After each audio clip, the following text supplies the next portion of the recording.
अशा घटना महाराष्ट्रात, मग ती लहान मुलगी असो 4 वर्षाची किंवा एखादी युवती किंवा कुमारी असो, पेपर लिहिणाऱ्या विद्यार्थिनीच्या असहाय्यतेचा फायदा घेत अश्लील वागणी करणाऱ्या नराधम प्राध्यापकाला मालेगाव पोलिसांनी बेड्या ठोकल्यात। परिसरातून त्यामुळे संताप व्यक्त होतोय। शिक्षकी पेशाला काळिमा फासणारी ही धक्कादायक घटना नाशिक जिल्ह्याच्या मालेगावात घडली। नामांकित महाविद्यालयात सहाय्यक प्राध्यापकानं परीक्षा सुरू असताना विद्यार्थिनीकडे शरीर सुखाची मागणी केल्याचा हा प्रकार समोर आला।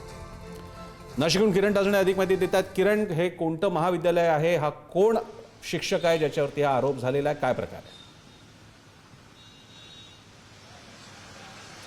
प्रसन्न सर, एकूणच जर बघितलं तर महाराष्ट्राच्या विवेकाला नख लावणाऱ्या ज्या घटना आहेत त्या सातत्यानं महाराष्ट्रामध्ये घडत आहे।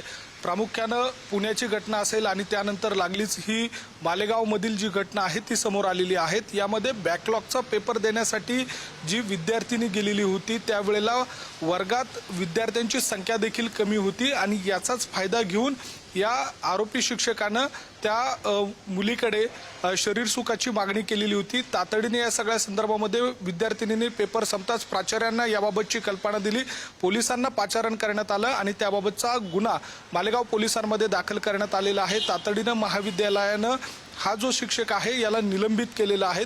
महत्त्वाची बाब म्हणजे या सगळ्या पार्श्वभूमीवर आता पुढील जो तपास आहे तो नाशिक ग्रामीण पोलिसांकडून केला जातोय।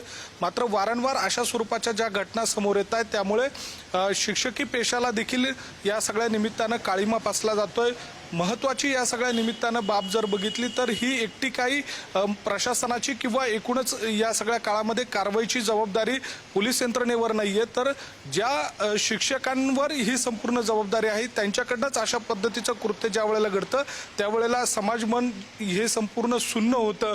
दुसरी एक महत्त्वाची बाब या सगळ्या निमित्तानं की इथवरच हे प्रकरण चालणार नाहीये, तपासापर्यंत हे प्रकरण राहणं अपेक्षित नाहीये, तर येत्या काळामध्ये अशा घटना घडू नये या दृष्टीनं देखील सर्वांनीच या सगळ्या प्रकरणाची जबाबदारी घेणं गरजेचं आहे आणि पुढील जो विचार आहे तो करण्याची गरज आहे। धन्यवाद किरण, तुम्ही दिलेल्या माहितीबद्दल धन्यवाद।